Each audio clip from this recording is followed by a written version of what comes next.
하나님의 은혜와 평강이 주님 앞에서 예배드리는 저와 여러분 가슴속에 가득 채워지시고 흘러넘쳐가서 세상 가운데 선한 영향력으로 나타날 수 있기를 주님의 이름으로 축복합니다.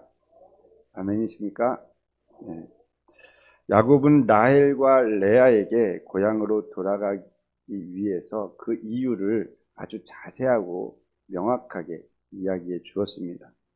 설득하는 가운데 자신이 믿고 신뢰하는 하나님을 고백함으로 말미암아서 하나님께서는 지금도 살아계셔서 역사하시고 우리 가정 가운데 일하고 계신다라는 사실을 그 두 아내 마음속 깊은 곳에 뿌려준 거예요. 아, 하나님이 우리 가정을 위해서 일하시는구나 라는 것을 야곱을 통해서 아내들의 마음 가운데 새겨지게 된 것이죠. 야곱의 고백은요, 하나님은 변함없으신 하나님이었다라는 것이고 지금까지 함께 하셨을 뿐만 아니라 보호하시고 도와주신 분이다. 언제나 감찰하시는 분이시고 신실하신 하나님이시다라는 것을 그 두 아내에게 말씀해 주었습니다. 특별히 하나님의 사자가 꿈에 찾아와서 한 이야기들을 또한 해 주었죠. 무엇을 전해 주었냐면 지금 일어나서 이곳을 떠나라.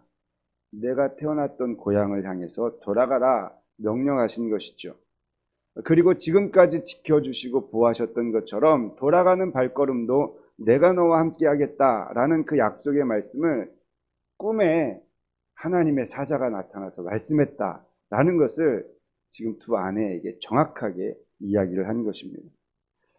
여러분, 그동안 서로 이기기 위해서 경쟁하고 있던 이 두 여인 라헬과 레아는 야곱의 긴 설명과 더불어서 현몽하신 하나님의 사자의 음성을 전해 듣고 어떠한 반응을 보였을까? 그것이 참 중요한 것이죠. 우리 14절부터 16절에 그 반응이 기록되어져 있습니다. 같이 한번 읽어보도록 하겠습니다. 라헬과 레아가 그에게 대답하여 이르되 우리가 우리 아버지 집에서 무슨 분깃이나 유산이 있으리요? 아버지가 우리를 팔고 우리의 돈을 다 먹어버렸으니 아버지가 우리를 외국인처럼 여기는 것이 아닌가? 하나님이 우리 아버지에게서 취하여 가신 재물은 우리와 우리 자식의 것이니 이제 하나님이 당신에게 이르신 일을 다 준행하라. 여러분, 이 세 구절에서 눈에 들어오는 단어가 있습니까? 굉장히 많이 반복되는 표현이 있습니다. 그것은 우리라는 표현이에요. 무려 7번 사용하게 되었죠.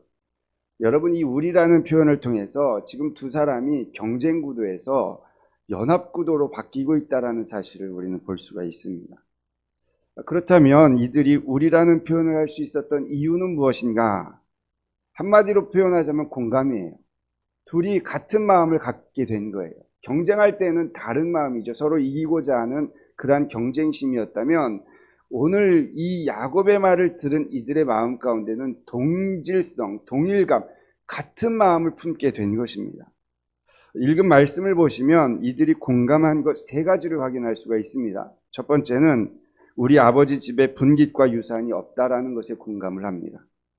당시 근동 지방의 관습에 의하면 출가한 딸들에게는 부모의 재산에 대한 권리가 단 1도 없었습니다. 아무것도 없는 것이죠. 이 사실을 알고 있었던 라헬과 레아는 이미 출가한 자들이기 때문에 아버지의 재산에 대해서 기대하지 않았다는 거예요. 두 사람의 입장이 지금 동일하다는 거죠.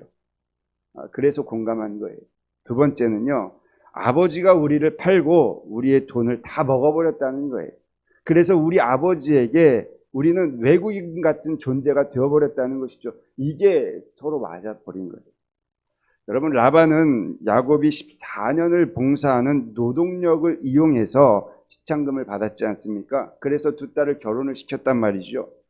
당시 근동 지방의 풍습으로 보자면 부모에게 지불된 지참금 중에 일부는 바로 여인들의 결혼 지참금을 사용해서 여인들이 미천으로 쓸 수 있도록 주었다라는 것이죠.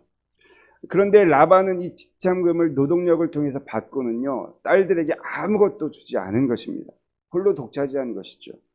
그러니 한 푼도 받지 못한 이 딸들의 입장에서는 아버지에 대한 마음이 굉장히 서운할 수밖에 없습니다. 왜냐하면 이 세상에는 돈이 굉장히 중요하잖아요. 이 가정은 안 그랬겠어요? 아버지지만 그래도 우리가 결혼을 했는데 조금 주셔야 되는 거 아닌가? 라는 그러한 마음들이 공감이 되어진 것이죠. 아버지가 우리를 딸로 여겼다면 이렇게 대우하지는 않았을 것이다. 외국인 취급을 했기 때문에 야곱을 통해서 그 노동력을 다 착취하고서도 우리에게 남겨준 것이 없다. 이렇게 판단하게 된 것이죠. 그래서 두 아내는 즉 아버지에 대한 서운함이 공감되어졌습니다. 셋째는요, 아버지에게 취하여 야곱에게 주신 재물은 바로 우리와 우리의 자식의 것이다 라는 것을 공감하게 된 거예요. 앞서 야곱의 고백이 있었잖아요. 아내들에게 무엇이라고 했습니까? 하나님이 하신 일이다. 그래서 아버지의 라반의 것을 빼앗아서 나에게 주었다. 이것은 빼앗은 것이 아니라 본래 내 것을 되찾아 주셨다. 그렇게 고백을 했습니다. 그러니 이들이 생각할 때 그래 하나님께서 우리 가정을 위해서 본 자리로 그 재물들을 다 가져다 주었으니 이것은 바로 나와 내 자녀들을 위한 것이다 라는 것에 공감을 하게 된 것입니다. 이들이 경쟁에서 연합으로 바뀔 수 있었던 것은 바로 공감이었다라는 것이고 그들의 공감은 우리라는 단어를 사용하기에 매우 적절한 표현이 되었다라는 것이죠. 이렇게 공감하게 된 두 아내의 대답은 무엇입니까? 16절 끝에 보니까 하나님이 당신에게 이르신 일을 다 준행하라. 이렇게 아주 적극적으로 지지해주고 있는 것을 봅니다. 즉 야곱의 말에 동조했을 뿐만 아니라 적극적으로 우리가 함께 하겠다라는 지지 의사를 밝힌 것이죠. 그래서 이들이 이렇게 지지할 수 있었던 이유를 다시 정리해 보면 라반에 대해서는 두 가지 감정이 상한 거예요. 첫 번째, 상속받을 수 없는 절망감이 있었고 자신들이 팔렸다라는 불신감이 있었던 거예요. 반면에 야곱에 대해서는 하나님께서 함께 하셔서 인도하신 것, 그래서 하나님을 신뢰하고 하나님을 믿는 믿음이 그들의 마음 가운데 자리 잡기 시작했다라는 것이죠. 그래서 그것 때문에 이제 가나안으로 귀향하는 그 야곱의 계획에 동조할 뿐만 아니라 적극적으로 지지하는 자들이 되었다라는 거예요. 그런데 생각을 해봤어요. 만약에 라반에 대한 감정만 있었다면 이들이 과연 라반의 말에 동의했을까? 이런 질문을 제 스스로에게 해봤는데 동의는 할 수 있었겠다. 그러나 적극적으로 지지는 과연 할 수 있었을까?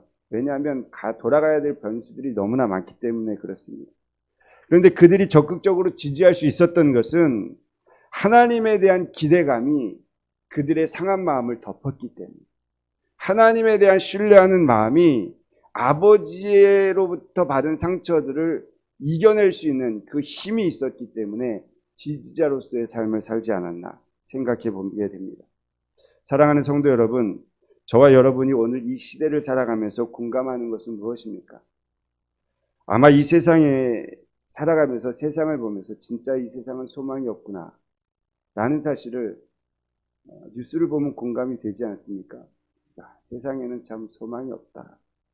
뿐만 아니라 이 세상을 보면서 참 세상은 믿을 만한 것이 아무것도 없구나 라는 것을 우리는 느끼게 됩니다.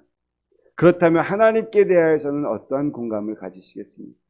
바라는 것은 저와 여러분들이 세상의 절망과 불신, 그것을 덮고도 우리가 일어나 승리할 수 있을 만한 신실하신 하나님, 전능하신 하나님, 그 하나님을 신뢰하는 공감이 있기를 주님의 이름으로 축복합니다. 그래야 이 자리가 복된 자리가 되는 거예요. 세상에서는 아무것도 해결되지 않는 나의 삶, 그러나 하나님께 오면, 하나님이 나와 함께 하시면 그 어려움도 이겨나갈 수 있고 하나님이 도우시면 승리할 수 있다라는 그 공감이 우리 안에 형성되어질 때에 함께 전진하며 나아갈 수가 있게 되는 것입니다. 저와 여러분들이 이러한 공감을 통해서 야곱의 가정이 결단하여서 고향으로 돌아가려는 그 마음을 가졌던 것처럼 우리도 하나님의 나라를 위해서 하나님의 나라를 향해서 함께 걸어가는 믿음의 공동체가 될 수 있기를 주님의 이름으로 축복합니다. 여기 계신 분들 사실 저마다의 삶이 있고 각자의 위치에서 어떤 분은 생존을 위해서 또 어떤 분은 행복을 위해서 열심히 살아가는 것 우리는 인정합니다. 하지만 저와 여러분들이 이 자리에서 우리가 될 수 있는 것은 함께 지어져가는 교회가 될 때 가능한 것이죠. 그렇죠? 그래야 우리라는 공동체가 공감이 되는 거예요.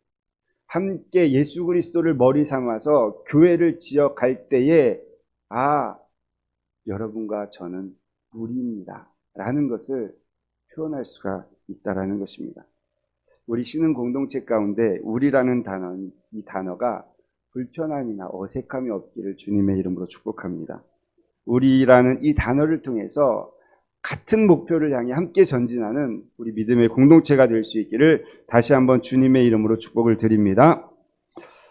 자, 더불어 이렇게 공감을 얻은, 동의를 얻은 야곱은 고민하거나 머뭇거리지 않고 즉각 실행으로 옮기는 것을 우리는 본문을 통해서 볼 수 있는데요. 17절 말씀 보실까요? 야곱이 일어나 자식들과 아내들을 낙타들에게 태우고, 일어나라는 이 단어는 쿰이라는 단어로 어떤 일을 과감하게 결행하여서 일어선다라는 의미로 사용되었습니다. 하나님의 말씀이 있었지만 여러분 쉽지 않은 선택이었습니다. 함께 결정해야 될 문제였습니다. 그러면서도 야곱의 입장에서는 반드시 가야 할 길이었어요. 그냥 뭐 가도 되고 안 가도 되고가 아니라 반드시 가야 할 길이었죠. 야곱은 이 반드시 가야 할 길임을 알았기 때문에 아내들의 마음이 모아지는 순간 지체하지 않고 즉각적으로 출발하려고 준비한 것입니다.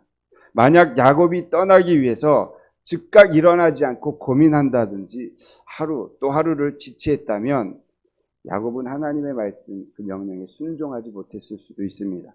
왜냐하면 생각하다 보면 변수들이 너무나 많고 내가 나아갈 수 있는 그 길을 막는 일들이 많기 때문에 그렇습니다.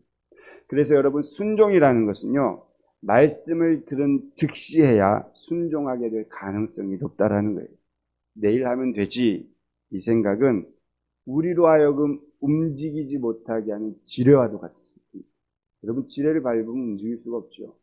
내일 하면 되지, 이건요 지뢰와도 같다라는 거예요. 그러다 보니 여러분, 우리의 삶은요, 내가 하고자 하는, 순종하고자 하는 그 마음이요, 이 지뢰라는 것으로 인해서 멈춰버리게 된다는 것입니다. 제가 올 봄까지 열심히 운동을 했습니다. 뭐 근육 운동을 한 건 아니고요. 뱃살을 빼기 위한 운동을 하다가 여름쯤 돼서 멈췄어요. 멈추고 이렇게 있다 보니 여름도 지나고 명절도 지나다 보니 뱃살이 점점 잉태한 마냥 조금씩 불러오는 것이죠. 이 마음이요, 그렇습니다. 운동을 해야 되는데 이 마음이 배를 보면 볼수록 느껴져요. 그런데요, 느껴지는 만큼 몸은 움직이지가 않아요. 이거 안 되겠다. 이 마음이요, 굴뚝 같은 거예요. 그래서 제가 지난 주 중에 수요일 날 예배 마치고 2층에 다음 걸 뭐 준비하고 있다가 10시에 자리를 박차고 일어났습니다. 가자.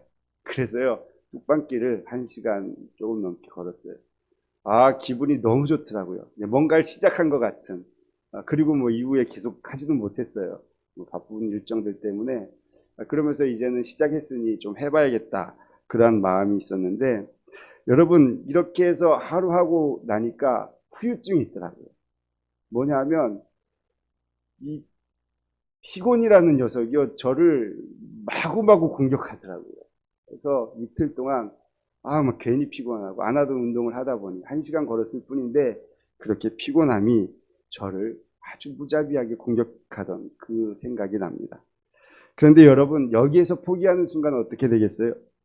하루 운동한 것은 그 어떤 효과도 못 봅니다. 그리고요, 남은 것은 피곤했다, 이거밖에 없다라는 거예요. 사랑하는 성도 여러분, 혹여나 신앙의 정체기에 있거나 해야 할 사명을 감당하지 못한 채 마음만 절실한 분들이 계십니까? 기도해야 되는데 말은 하면서도 기도의 자리에 나오지 못하고 기도의 입술이 열리지 않습니까? 머뭇머뭇하다가는 여러분 행동으로 옮기기가 어렵습니다. 그래서 여호수아는 가나안의 목전에서 이스라엘 백성들에게 결단을 요구하잖아요. 여호수아 24장 15절 말씀 같이 보실까요? 만일 여호와를 섬기는 것이 너희에게 좋지 않게 보이거든 너희 조상들이 강 저쪽에서 섬기던 신들이든지 또는 너희가 거주하는 땅에 있는 아모리 족속의 신들이든지 너희가 섬길 자를 오늘 택하라. 오늘 나와 내 집은 여호와를 섬기겠노라 하니. 결단을 촉구하는 거예요. 또 갈멜산에서 바알의 선지자들과 마주했던 엘리야비와 백성들에게 결단을 요청합니다. 열왕기상 18장 21절 우리 큰 소리로 한번 같이 읽어봅니다. 엘리야가 모든 백성에게 가까이 나아가 이르되 너희가 어느 때까지 둘 사이에서 머뭇머뭇하려느냐 여호와가 만일 하나님이면 그를 따르고 바알이 만일 하나님이면 그를 따를지니라 하니 백성이 말 한마디도 대답하지 아니하는지라. 사랑하는 성도 여러분, 하나님의 말씀이라면 머뭇머뭇하지 말고 결단할 수 있는 은혜가 있기를 주님의 이름으로 축복합니다. 더불어 결단에 머물지 마시고 결단한 것을 지속적으로 하여서 행동 양식으로 옮길 수 있기를 주님의 이름으로 축복합니다. 물론 행동으로 이어지는 삶은 분명 이전보다 피곤한 삶이 될 것입니다. 그러나 그렇다고 멈춰버리면 더 이상의 성숙은 없는 것입니다. 피곤함이 체질화될 때까지 성령의 도우심을 간구하고 그것을 통해서 인내하며 순종할 때에 우리의 삶은요 성숙되어지고 하나님이 기뻐하시는 자의 삶으로 나아가게 되는 것입니다.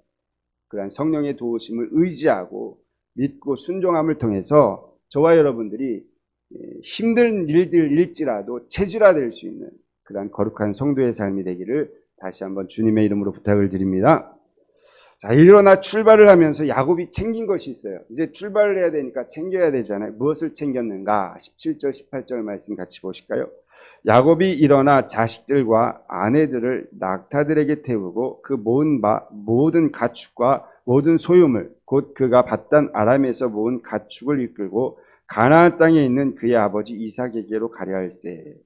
자식들과 아내들을 낙타에 태웠습니다. 모든 가축 모든 소유를 이끌고 고향으로 돌아가 준비를 했다라는 거예요. 여러분 야곱이 이것을 손수 챙기면서 어떤 생각이 들었을까요? 야, 20년 전에 내가 빈털터리로 이 자리에 왔는데 20년이 되어서 이제 고향으로 돌아가는 내 모습. 야, 하나님의 은혜구나. 하나님의 약속은 신실했구나. 그러한 마음이 있지 않았겠어요? 성경에 기록되어 있지 않지만 이것들을 준비하면서 하나님께서 도우셨구나 라는 생각을 분명히 했을 것입니다.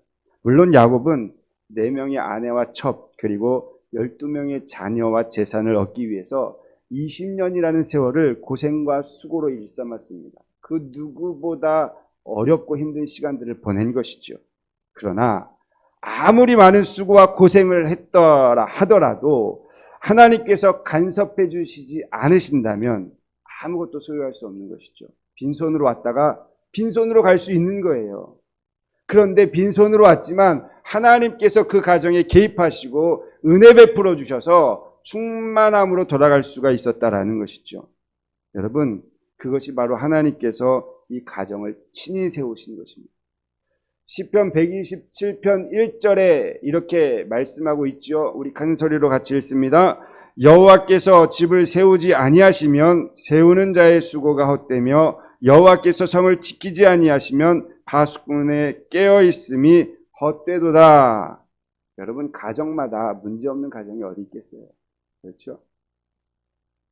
가정마다 뭐 이런 문제 저런 문제 다 있으리라고 생각합니다.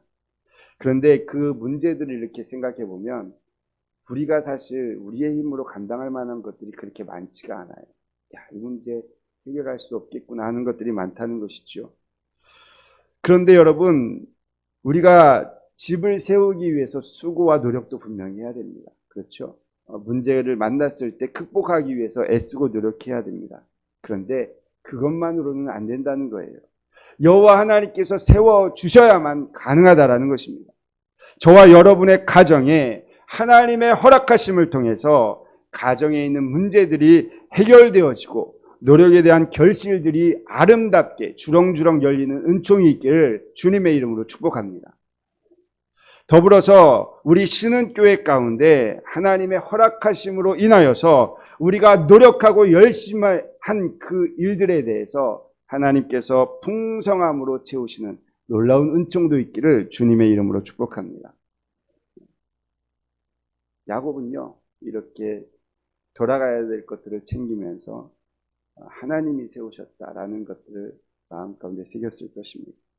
그런데 떠나기 위해서 야곱만 챙긴 것이 아닙니다. 라헬도 뭔가를 챙겼어요. 무엇인가 한번 우리 19절 한번 보실까요?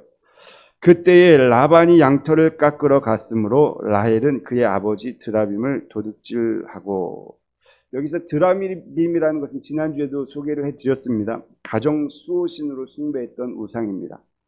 즉 라헬은 우상을 챙긴 거예요. 그럼 우상이었던 드라빔을 챙겼던 이유는 도대체 무엇일까라는 것이죠. 두 가지 측면에서 생각할 수 있습니다.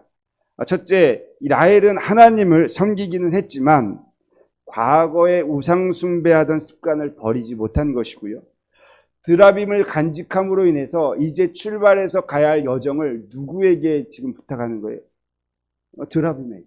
가정 수호신이니까 뭔가 두려운 거예요. 야, 우리가 떠나긴 떠나야 되는데, 야, 뭔가 보여지는 건 없고, 가다가 도적들을 만날지, 어떤 문제가 생길지 아무것도 알 수 없습니다. 그러나 가야 합니다. 그때 떠오른 게 드라빔이었던, 그래, 가정의 수호신. 그것이 있으면 우리는 안전하게 갈 수 있어. 그러한 마음이 있었을 것입니다. 그래서 드라빔을 챙긴 것이죠. 둘째, 재산 상속의 목적이 있었습니다. 왜냐하면 드라빔이라는 것은 가정 수호신일 뿐만 아니라 재산 상속권의 증표이기도 했습니다. 즉 도둑질을 함으로 인해서 라반이 죽고 나면 이것을 통해 라반의 재산을 다 소유하겠다라는 그러한 욕망에서 비롯한 것이죠. 두 가지를 우리가 생각해 보았는데요. 여러분, 이 두 가지 이유를 잘 생각해 보십시오. 야곱이 함께 하셨던 하나님을 인정했다면 도둑질을 해가면서 챙겨야 할 이유가 있었을까요?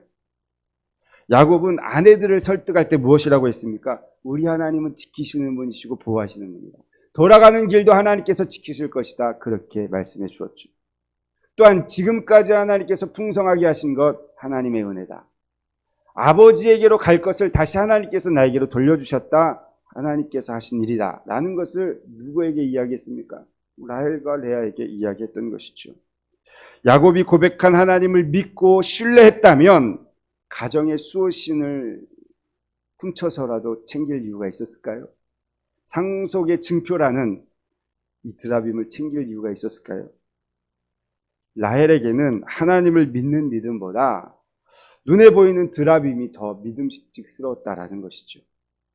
여러분 잘 들어보십시오. 우상이라는 것은 하나님을 신뢰하지 않을 때 생기는 거예요. 다시 한번요. 우상이라는 것은 하나님을 신뢰하지 않을 때 생기는 것입니다. 하나님의 말씀을 확실히 믿는다면 우상이 왜 필요합니까? 그렇죠.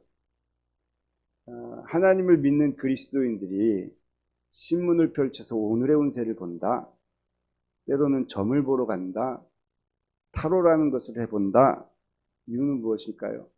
물론 물으면 그렇게 얘기합니다. 재미를 위해서 합니다.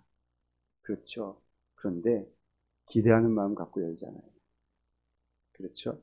여러분 복권을 왜 삽니까? 로또라는 것을 왜 합니까? 여기에 계신 분들이 한다라는 건 아니고 기독교인 중에 그런 분들이 있다라는 거예요. 그분들의 이야기를 들어보면 복지기금에 쓰이는 것이다. 아주 좋은 의도예요. 그런데 토요일 밤을 기다리고 있어요. 왜 토요일 밤을 기다릴까요? 여러분 사랑하는 성도 여러분, 우리 신은 지체들이 하나님만을 전적으로 신뢰하는 믿음의 공동체가 될 수 있기를 주님의 이름으로 축복합니다. 인생의 길도 삶의 부유함도요 결국 하나님의 손에 달려있는 것입니다. 혹 내가 원하는 만큼의 보호하심과 부유함이 없다 할지라도 하나님이 나와 함께 하시면 되는 것 아닙니까? 그 하나님이 내가 가야 할 길로 인도하고 계시다. 그 하나로만 만족할 수 없습니까? 내가 지금 그 하나님과 동행해서 하나님의 나라를 향해서 지금 전진하고 있다라는 것만으로도 기쁘고 감사하지 않습니까? 저와 여러분들이 그러한 신앙 믿음으로 전진할 수 있기를 소망합니다. 그것으로 만족하지 못한다면 무엇이 필요한 거예요? 이 세상의 것이 필요한 거죠. 그러니 세상을 자꾸 보는 것이고 하나님으로만 충분하지 못해서 세상의 것을 구하는 우리의 연약함이라고밖에 말할 수가 없는 것입니다. 저와 여러분들이 하나님 한 분만으로 만족하는 신앙을 향해서 전진해 나갈 수 있기를 다시 한번 주님의 이름으로 부탁을 드립니다. 야곱 일행은 라반에게 말하지 않고 조용히 길을 떠나서 길앗산을 향해서 갑니다. 그리고 라반은 3일 만에 그 소식을 듣습니다. 여러분, 왜 라반이 3일 만에 소식을 들었을까요? 19절에 보니까 라반은 어디 갔어요? 양털을 깎으러 갔다라는 거예요. 그 거리가 3일 길이었다는 것이죠. 6년 전에 야곱이 제안을 했을 때 라반이 어떻게 했습니까? 자신의 것을 아들들에게 줘서 3일 길을 떨어뜨려 놨던 거예요. 결국 여러분 잘 생각해 보세요. 라반은 자신의 유익을 위해서 3일 길을 떨어뜨려 놨는데 결국 누구에게 유익이 온 겁니까? 야곱에게 유익이 온 거예요. 하나님께서는 악을 선으로 바꾸시는 분이시죠. 하나님께 신뢰하고 순종하면 하나님께서는요, 우리의 순종을 보시고 막혀있는 것들을 열어주신다라는 사실입니다. 이것이 하나님께서 사건에 개입하셔서 일하시는 놀라운 역사라는 것이죠. 여러분, 이것은 후에 따라오는 라반에게 현몽하시는 사건을 통해서 우리는 더 확신할 수가 있습니다. 라반이 3일 만에 듣고 지체하지 않고 추격합니다. 23절에 보면 7일 길을 쫓아서 야곱을 만나게 되는데요. 즉 쉬지 않고 추격을 한 것이죠. 그래서 3일 더하기 7일은 며칠이 10일, 10일 만에 길앗산에 당도한 것입니다. 밧단 아람에서 길앗산까지는 480km 정도 됩니다. 그러면 10일이라는 시간 동안 야곱의 가족은요, 하루에 48km 정도씩 이동을 한 것이고요.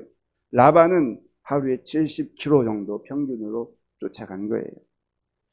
여러분, 이렇게 빠른 속도로 추격하는 라반, 그는요, 어떠한 마음을 가지고 따라갔을까요? 이들에게 있어서 양털 깎는 날은 매우 중요한 날입니다. 그런데 그 양털을 깎다가 소식을 듣자마자 이걸 다 내려놓고 추격을 한 거예요. 그 마음에는 엄청난 분노가 있었을 것이고 모두 헤아려는 그러한 마음이 있었을 것입니다. 그래서 우리가 읽지는 않았지만 29절에 보면 시작을 이렇게 합니다. 너를 해할 만한 능력이 내 손에 있으나 어떤 마음으로 갔다는 거예요? 해할 마음으로 따라갔다는 거예요. 그러한 마음으로 맹추격을 하고 있던 라반에게 하나님께서 현몽하셔서 말씀하십니다. 24절 말씀 같이 읽어봅니다. 밤에 하나님이 아람 사람 라반에게 현몽하여 이르시되 너는 삼가 야곱에게 선악간에 말하지 말라 하셨더라. 선악간이라는 것은 선으로부터 악에 이르기까지라는 히브리어 관용구입니다. 즉 무엇이든지에 해당합니다. 무엇이든지. 가장 선한 것부터 가장 악한 것까지 무엇이든지 라는 것이죠. 즉 스스로 조심해서 야곱을 해하지 않도록 하나님께서 명령하신 아주 엄중한 명령이었다라는 거예요. 이렇게 하나님께서는 라반의 분노를 억제시키고 야곱의 위기에서 건져주기 위해서 결정적인 역할을 사자를 통해서 하셨다라는 것이죠. 도주하는 야곱은 추격하는 라반의 모습 우리가 한번 잘 생각해 보십시오. 이것을 출애굽에 대해 한번 대입을 해보셨으면 좋겠습니다. 야곱이 도망가고 라반이 추격하는 그 모습을 출애굽으로 한번 보시면 하나님께서는 이스라엘 백성들을 출애굽시켜서 가나안이라는 곳을 향해 보내십니다. 함께 가시는 것이죠. 그런데 문제는 무엇입니까? 애굽 군사가 분노를 품고 죽이겠다고 따라오고 있다는 것이죠. 하지만 하나님은 이스라엘 백성들을 애굽에게 넘겨주시지 않았다라는 거예요. 이것이 바로 하나님께서 하시는 일이었다. 그러면 이제 이 두 사건을 우리에게 한번 대입을 시켜보도록 하겠습니다.